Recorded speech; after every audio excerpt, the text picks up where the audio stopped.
Hey everybody, it's Simon here at VIEZU on a very busy Tuesday in our workshop as usual. I'm going to take you through a couple of the jobs that we've got in today.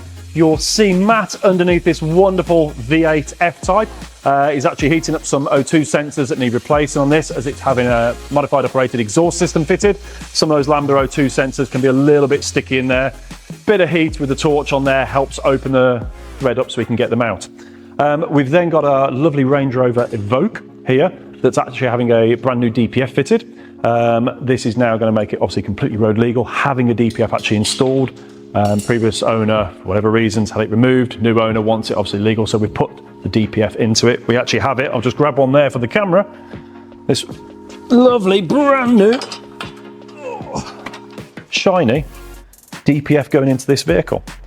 Okay, so if you ever had anything like that, you need one replacing or actually putting back in because it's been taken for whatever reason, then let us know. This is work that we can do as well here in the workshop.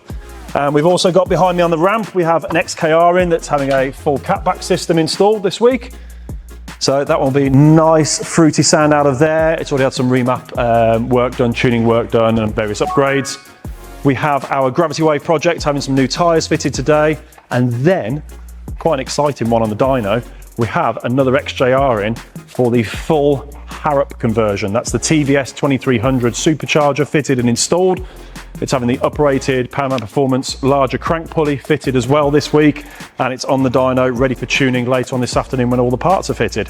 It's also got the Supercharger chiller kit on the front as well. So remember, if you want to keep those charge temperatures as low as possible, check out our website, contact one of our team today to find out how we can install one of those Supercharger chiller kits to your car to keep those charge temperatures as low as possible, to get the maximum performance safely out of that engine so you can enjoy it all day long, whether it's hot weather, cold weather, doesn't matter.